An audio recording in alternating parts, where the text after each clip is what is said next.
Oh, thank you, Nithil, for helping my project. No Could you problem. say a little bit about yourself? Well, my name is Nithil and I come from India, working here for HP and the CFR team. And back home, I have a wife and a small kid. She's 1 year, 3 months. And Wow. yeah, that's very much about me. That's exciting time. It's so. I remember my children at that age. It's just like every experience they Yeah, is like yeah. completely new for them, and Yes. you kind of feel like you're looking at it through their eyes. I was wondering if Yep, you felt the same yep, thing. yep, yep. I felt it, and you grow so close to them, right? Yeah, I miss her. What are some of your hobbies? I watch movies, quite a few of them. I mean, now I don't get the time because of my kid, and I play badminton. Yeah, Okay. I play badminton and hang out with my friends. I mean, those are my hobbies basically, and yeah, that's about it. Mainly movies. Movies are my hobbies. So have you ever played pickleball before? No, pickleball, no, no. I've seen like it's like tennis, but with smaller bats and you know, but yeah, it's a good experience. I was reading about the history of pickleball, and Uh-huh. apparently it started out with this guy had a badminton court, Okay. but he didn't have any badminton rackets, but he Right. had some table tennis rackets. Okay. And then they had like one of those kind of wiffle balls, Right, and right, so right, right. they started having fun with that, and then they made some rules, and so Yep, like yep. the pickleball court's the same size as the badminton court. I heard pickleball is picking up quite a bit. It is It is, very right? popular. Yeah. Yeah, it's good. It'd be fun. I think you'll like Yeah, it. yeah. Did you know that NASA is planning to send astronauts back to the moon? Yep, I've heard that. I mean, it's after, I think, what, 1970s? This is the first one which is It's going to true. happen, yeah? 1972 was the last 1972, time. right? Yeah, I remember that, So yeah. 52 years ago. Right. A long time. I'm not sure why they stopped it, but yeah, it's good. Good. I mean, I thought, we would have reached Mars by now, right? Because we reached the moon in what, 1950s or 60s? 1969. Right. Yep. And no one has gone after that, right? After that, no other country has. I think maybe after the Cold War, no one like really bothered about it. I mean, it was a space race which kind of died down, and now it's picking up again. Yeah. Yeah, it's like catastrophic success, I think that's Right, what they call it. right, right, Where right. And now I think with all the private investment in space, I think it's really picking up now, right? I mean, I think it was a race between countries. Now it's like a race between billionaires who are trying to, you know, reach to those stars. that's true. Yeah. Like for their own personal pleasure, or to make a Or name the for legacy, themselves. Legacy. yeah, maybe, yeah. Yeah, I heard somebody say that I think it was Sam Altman, Uh-huh. was saying that, he had talked to Elon Musk, known him pretty well, and it's like, I'm convinced that he wants to save the world, Mm-hmm. but only if he's the one that can save it. David. Yeah, I mean, I think they're trying to create legacies for Sure. themselves. Like, yeah, the race is really picking up, and now India's had a rover on the moon. They landed on the moon. Japan recently landed on the moon, right? I mean, India tried to land on Mars, but I mean, they reached there, but the rover failed, right? They couldn't land. Yeah, and China is of course a big player now in the space industry. So yeah, And I- exciting times I would say for the space industry, and with a lot of private investment, and it's not only government now, right? A lot of, I mean, back in India, there are startups in the space industry which are doing well. So yeah, It's amazing to think about India and China's populations. That like each of them are more than 3 times the size of the Yeah. United States, Yep. and each of them, value education and technology, and I mean, it's just so many engineers, so many Yep. brains working on problems. It's kind of overwhelming. Yep. When you think about the future of humanity, going out like 200 years in the future, Right. do you think humans are still only living on the Earth, making sort of these short trips to like the moon and maybe Mars, or do you think by that time we've actually figured out how to live on other planets, and where we have like people playing pickleball on the moon, for example. So what I think is like humans, right, have always not stayed in the same place. I mean, even in Earth, right? I think the initial population was in Africa, and then they started moving out, and they covered the whole of Earth, right?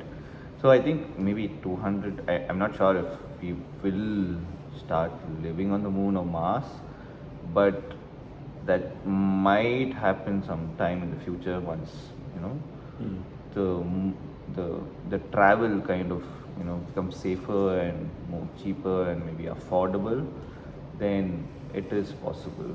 But I feel initially, uh, I think what's gonna happen is we're gonna go to the moon or Mars to get more of natural resources which they have, like maybe minerals and metals and all that. I think that is what's gonna happen. But yeah, to my point that humans have always moved out of their place of living, and historically because they've moved out so much, right? I mean, they've crossed the seas and reached Americas. I mean, Americas was nowhere because we were always in the Africas, and we've covered the whole of Earth now, right? And we've lived in very stark conditions, like the people in Iceland, they live in like really harsh winter conditions, right? So humans are, I think, to a point ready to deal with harsh conditions. So yeah, it is possible. And with the population growing so much, right, and the limited natural resources, I think it is a possibility. Yes, I don't know if it's 200 years, but yeah, maybe after that. It's kind of interesting, talking about population. In like Japan and Europe and North America, the population, isn't increasing that much. Right. And then if you look at like South America, Africa, India, Right. China, the population is increasing. Yep. And Yep. started seeing kind of, a lot of pressure around the world. Yep, I think population is going to keep increasing because it's a multiplying effect, right? You have more population, you have more people who are breeding, and it keeps increasing. But I think a lot of governments are now, trying to reduce that by coming up with the schemes. Like I think China had a one-child policy, India had a two-child policy, right?